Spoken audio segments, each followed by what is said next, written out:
예, 안녕하세요. 반갑습니다. 네, 최영동 파트너입니다. 반갑습니다. 자, 최근에 제약바이오 종목군들에 대한 이제 강세 흐름들이 상당히 좀 강합니다, 여러분들. 그 와중에 어떻게 보면 이제 제약바이오 종목군들의 가장 끝단에 있고 선봉장에 있는 어떻게 보면 이제 제약바이오 종목군들의 바로미터라고 할 수 있는 셀트리온에 대한 이야기를 잠깐 짧게나마 이어가 보도록 하겠습니다. 자, 일단은 뭐 최근에 제약바이오 종목군들에 대한 이제 강세 흐름들의 기본 베이스는 뭐 매크로에 대한 변화죠. 금리 인상기에는 이제 성장주의 대표주라고 할 수 있는 제약바이오 종목군들의 주가 흐름들이 약해질 수밖에 없습니다. 하지만 최근과 같이 금리 인하에 대한 기대감들이 발생되는 시점에서는 제약바이오 종목군들로의 수급 유입이 상당히 좀 강해질 수밖에 없는 그런 환경이 놓여 있다라고 보시면 좋을 것 같고요. 그렇기 때문에 최근에 제약바이오 종목군들에 대한 전체적인 강세 흐름들 그리고 시장의 대장 역할을 해주는 그런 첫 번째 요인이다라고 보시면 좋을 것 같습니다. 자, 그 중에서도 제가 요 관련 자료들을 차트로 좀 가지고 나왔는데 아마 요 차트를 좀 보시게 되면 이해하시는 게 훨씬 더 빠르실 거예요. 자, 최근에 요 회색선이 미국 10년물 국채고요. 그리고 요 녹색선이 S&P 500 내에 있는 바이오 테크 기업들의 주가 추이라고 이해를 해보시면 좋을 것 같습니다. 일단은 지속적인 금리 인상기와 더불어서 S&P 500 내의 바이오 기업들의 주가 흐름들은 역의 방향을 보여주죠. 그리고 정점을 찍은 이후에 금리 인하에 대한 기대감들이 반영이 되기 시작을 하면서 이 S&P 500 내의 바이오 기업들 주가가 락바텀을 보여준 이후에 주가에 대한 상승 그림들을 시도를 하려고 하는 그런 양상이기 때문에 아마 요 기조가 만약에 2024년도에 지속적으로 좀 이루어진다 라고 했었을 때 제약바이오 종목군들을 포함한 성장주들에 대한 강세 흐름들은 이러한 이제 시기적인 부분들 그리고 금융 환경의 변화들로 인해서 시장의 대장주로서의 역할론이 더 크게 부각이 될 가능성이 높다라고 보시면 좋을 것 같습니다. 그렇기 때문에 최근에 제약바이오 종목군들의 상승으로 인해서 뭐 상당 부분 단계 너무 많이 오른 거 아니야라고 생각을 하시는 분들, 좀 부담감을 좀 가지고 계시는 분들 같은 경우는 좀 긴 호흡을 좀 보시면서 대응을 하시는 것도 뭔가 내가 투자 아이디어 그리고 투자 전략을 세우는 데 있어서 좀 도움이 되지 않겠나라는 생각을 좀 가지고 있고요. 자, 그러면 이제 두 번째 제가 준비한 자료들을 가지고 이야기를 한번 해보게 되면 일단은 이게 최근에 셀트리온의 일봉 차트입니다, 여러분들. 보시게 되면은 많이 올랐어요, 여러분들. 많이 올랐습니다. 한 10만 원대 초반이 거의 어떻게 보면 이제 락바텀이었고요. 그리고 최근에 주가가 20만 원대까지 끌어올라온 상황이고 최근에 보여주고 있는 박스권 상단에까지 지금 도달한 상황들이기 때문에 과연 여기를 어떻게 돌파를 시킬까? 이 부분에 대해서도 상당히 좀 궁금해 하시는 분들도 많으실 거고 이 정도 올라왔으면은 추가적으로 올라가는 건 되게 부담스러울 수 있어 라고 하시는 분들도 계실 거예요. 두 의견 다 저는 맞다고 생각을 하고 있습니다. 그래서 일정 부분 단기간에 많이 올라온, 그러니까 기술적인 분담이 있는 것도 사실인 거고요. 그리고 뭐 단순하게 조정을 받은 이후에 재차 또 다시 올라갈 수 있는 그런 상황들도 분명히 있는 상황들이기 때문에 저는 두 가지 전략 다 나쁘지 않은 전략이고 분석이다 라고 생각을 하고 있습니다. 그런데 여기서 막바로 이제 상승을 할 것이냐 아니면 조정을 보여준 이후에 돌파가 이루어질 것이냐 이런 부분들에 대한 선택지들 정도로 저는 생각을 하고 있는 상황들이기 때문에 기조적인 모습들 자체는 우상향에 배팅을 하는 게 맞지 않나라는 게 저의 개인적인 뭔가 이제 셀티온을 바라보는 투자 전략이다라고 보시면 좋을 것 같고요. 그 안에 있는 내용들을 하나씩 좀 보시게 되면 일단은 저는 합병이라고 생각을 해요. 합병이라고 생각을 하고 있습니다. 일단은 기존의 이 셀트리온 제약, 셀트리온 헬스케어를 통해 가지고 이 세 개사로 나눠지면서 상당히 시장에서 저평가 요인들이었고 그리고 하락을 하는 과정에서 조금 더 탄력 있게 하락을 보여줬던 이유들도 사실은 이거라고 저는 생각을 하고 있거든요. 그러니까 그만큼 대표적인 코리아 디스카운트죠. 분할로 인한 재무적인 불투명성 이라고 보시면 좋을 것 같은데, 이 합병전의 흐름들을 좀 보시게 되면 이게 제품 생산을 했죠. 그리고 셀트리온 헬스케어가 재고를 매입을 합니다.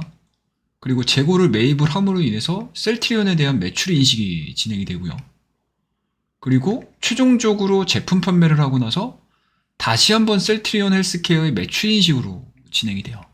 그러니까 쉽게 얘기해서 이중기재가 된다라고 지금 시장에서도 상당 부분 이 부분을 어떻게 설명을 할 거야 라는 질문들을 되게 많이 했었고, 이 질문들로 인해서 이 불투명성으로 인해서 제대로 된 평가를 받지 못했었는데, 이번에 셀트리온과 셀트리온 헬스케어의 합병으로 인해서 이 중간 부분이 없어져 버렸어요.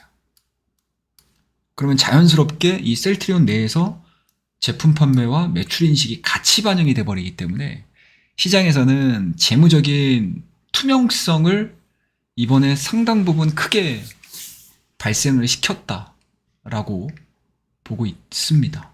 그래서 그 부분들이 저는 일단은 플러스 점수라고 생각을 하고요. 그리고 차후에 이 합병 계획들을 한번 좀 보시게 되면, 이게 내년도 1월 12일 날 신주 상장일이 진행이 되고요. 그리고 신주 상장한 이후에 6개월 내에 셀트리온 제약마저도 2단계 합병을 통해서 마무리 진행이 되는 상황들이기 때문에 온전히 셀트리온이 가지고 있는 재무적인 불투명성은 완벽하게 소거시켰다 라고 저는 생각을 하고, 오히려 지금서부터는 향후 셀트리온 이 3, 4합병을 통해서 셀트리온이 가지고 있는 뭐 신약이라든지 바이오 시밀러들, 이러한 부분들, 그리고 전체적으로 유럽 시장 내에서 굉장히 성공적으로 진입을 시켰던 이러한 제품 판매, 그리고 유럽을 넘어서 미국 시장 본토까지 진입을 하면서 어느 정도 뭔가 이제 처방 점유율을 높일 수 있는가, 여기에 집중을 한다라고 하게 되면 오히려 시장에서는 셀트리온에 대한 재평가가 이루어지는 시기가 아닌가라고 저는 생각을 하고 있습니다. 그리고 그 와중에 나왔던 뉴스들을 좀 보시게 되면 일단은 이세 경영이 이제 본격적으로 좀 시작이 좀 되는 것 같습니다. 서정진 회장의 장남이죠. 예, 저선정 의장이 이제 통합 셀트리온 경영 전면에 나선다라는 뉴스들이 최근 12월 28일 날 내용들이 좀 나왔고요. 일단은 뭐 이제 3인 체제, 3인 각자 대표 전문 사업 체제로 전환이 된다라는 이야기들을 좀 하는 것 같습니다. 그래서 기존 기우성 단독 대표 체제에서 경영자가 3명으로 확대된다라는 내용이고요. 기우성 부회장과 김영기 부회장이 기존 반시대로 각자 전문 영역인 제조개발 사업부라든지 글로벌 판매 사업부 대표이사로 남고, 그리고 신임 서진석 경영사업부 총괄 대표이사가 이 두 부회장이 총괄하는 주 성장 영역을 공동적으로 지원하는 경영사업부를 맡아서 회사 전반에 걸친 성장 동력 강화에 본격적으로 뛰어들 것이다 라는 내용들인데, 뭐 보통 이세 경영이 나오게 되면 상당 부분 경영 성과가 없기 때문에 사실은 시장에서는 약간 좀 저평가하는 부분들이 있는데, 이번 셀트리온의 이 3인 경제 체제는, 3인 경영자 체제는 저는 나쁘진 않다고 생각을 해요.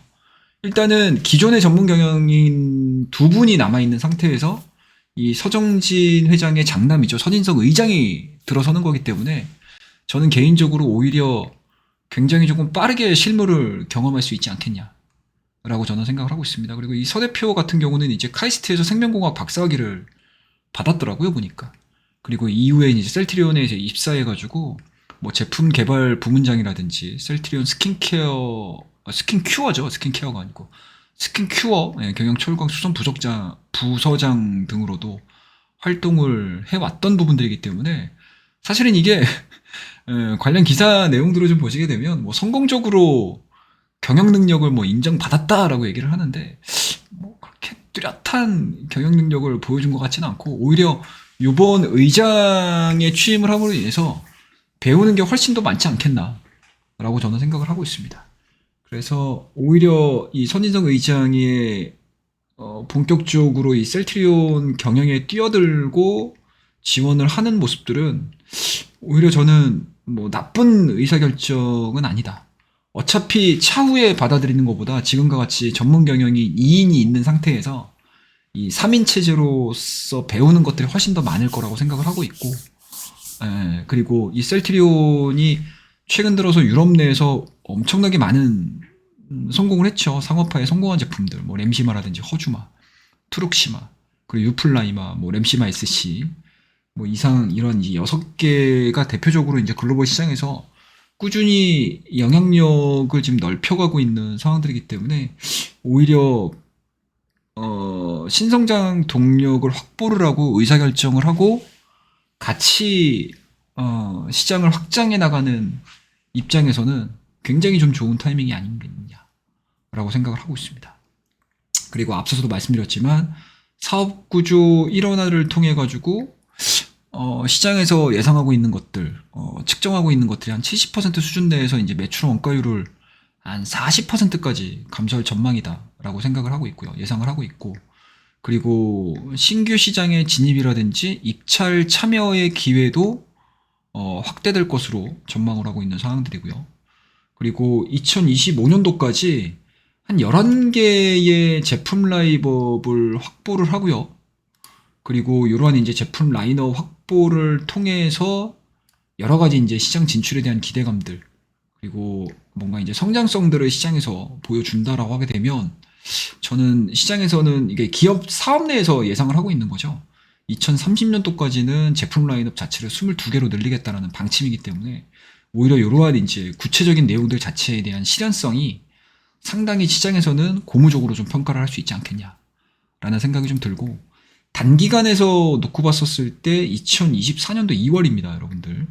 미국에서 신약 출시를 앞두고 있습니다.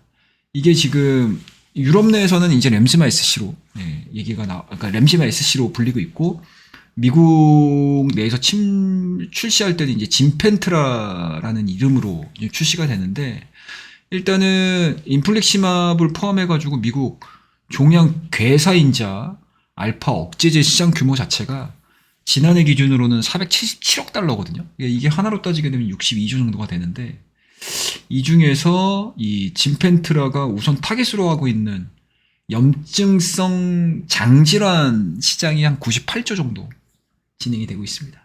그래서 이 진펜트라가 성공적으로 미국 시장 내에서 안착을 하게 되면 벌어들일 수 있는 매출액에 대한 규모 자체가 어마어마하게 커질 수 있다라고 보시면 좋을 것 같아요. 그리고 셀트리온이 여러분들이 기본적으로 그냥 단순하게 바이오 시밀러라라고 생각을 하실 수 있겠지만, 이게 이 셀트리온이 ADC 쪽이라든지 이중항체, 그다음에 이제 마이크론바이오, 약물 접합체죠. 약물 접합체, 그다음에 이제 이중항체, 마이크로바이오, 유망 신약에 대한 포트폴리오도 지금 확대 계획을 하고 있는 상황들이기 때문에 상당 부분 제약바이오 종목군들 중에서는 좀 안정적인 성장성을 보여주고, 안정성을 기반으로 해서 성장성 역시도 멈춰있는 기업이 아니다라는 게 아마 이번 금리 인하기에서 제대로 된 평가가 이루어질 수 있지 않겠냐라고 저는 생각을 좀 하고 있습니다. 그래서 우리나라에서 어떻게 보면은 다국적 제약사와 어깨를 나란히 하는 빅파마 기업들이 많지가 않죠, 사실은. 하지만 이번에 셀트리온이 이러한 이제 사업 계획을 짠 상태에서 순차적으로 하나씩 이루어진다라고 하게 되면, 저는 대표적인, 물론 이제 지금도 국내 대표를 하는 제약바이오 기업이기는 하지만 글로벌리 하다라고는 평가하기가 상당히 좀 어려웠었던 것도 사실이었습니다. 하지만 이번에 재무적인 투명성을 제고를 했고요. 그리고 지금 보시는 바와 같이 시기별로 바이오 시밀러에 대한 파이프라인, 그리고 신약에 대한 개발까지 같이 진행을 시킨다라고 하게 되면은 뭐 충분히 글로벌 빅파마로서의 가치를 좀 증명을 할 거고, 가능성을 좀 증명을 할 수 있는 그런 한 해가 될 수 있지 않겠냐라고 저는 생각을 하고 있습니다. 자, 그러면 이제 무엇보다도 궁금한 우리가 차트에 대한 흐름들을 좀 보시면서 대응을 하실 텐데, 일단은 그러니까 올해 중반에 10월 달에 저가 자체가 한 13만 원 정도였거든요. 그리고 지속적으로 골든크로스가 만들어지면서 5일선과 21일선에 대한 이격이 벌어질 때마다 조정을 거쳤는데, 이 거치는 과정에서 이러한 이제 넥라인에 대한 지지들을 계속 확인을 하면서 진행이 됐었거든요. 그렇다고 되면은 기존에 보여줬던 기술적인 부분들을 보시게 되면 일단은 5일선과 21일선의 이격 자체가 지금 벌어져가지고 상당히 좀 부담스럽기는 합니다. 하지만 이것들을 좀 일봉으로 볼 게 아니고 이제 주봉으로 한번 놓고 보시게 되면은 주봉도 마찬가지예요, 여러분들. 이렇게 보시게 되면은 최근에 그러니까 작년도죠. 2022년도 상반기에 보여줬던 고점이 한 20만 원대. 그리고 주봉으로 놓고 봐도 이제 막 골든 크로스가 나온 상황들이기 때문에 지금의 전반적인 제약바이오 종목군들의 수급 유입과 에너지만을 놓고 보게 되면 오히려 뭐 조정에 대한 가능성들이 나와주게 되면 오히려 매수로서 대응을 해보시는 게 좋은 전략이지 않겠느냐라는 생각이 좀 들고요. 그리고 오히려 지금 구간은 돌파가 된 상태에서 이 돌파된 이후에 기술적인 부담감 그리고 뭐 1월 달이 될지 2월 달이 될지는 모르겠지만 일정 부분 시장은 분명히 조정을 받을 거거든요. 그 조정을 받는 과정에서 이 셀트리온이 직전 고점이라고 할 수 있는 21선원 20만 원대 요 가격대를 하향 이탈 시키느냐, 하향 이탈 시키지 않느냐. 그리고 이 20만 원대가 기존의 저항이었다라고 하게 되면 이번의 상승과 조정을 통해서 지지라인으로서의 역할을 해주느냐. 이게 오히려 더 중요하지 않겠냐라고 생각을 하고 있습니다.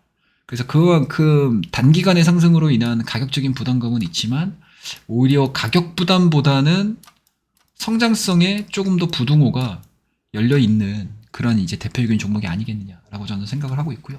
뭐 최근에 수급 현황들을 좀 보시게 되더라도 외국인들에 대한 매수세가 상당히 좀 좋고요.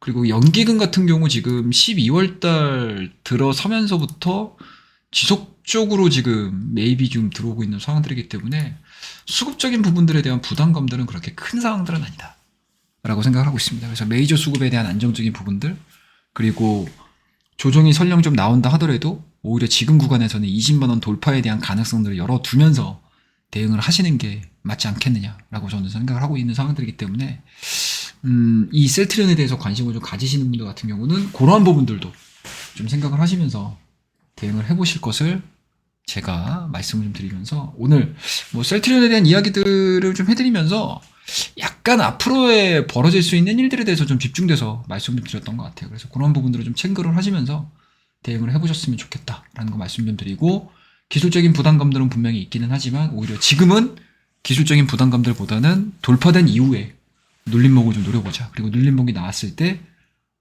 매도보다는 오히려 매수 타점을 내가 어느 정도 수준에서 잡아갈 수 있을 것이냐.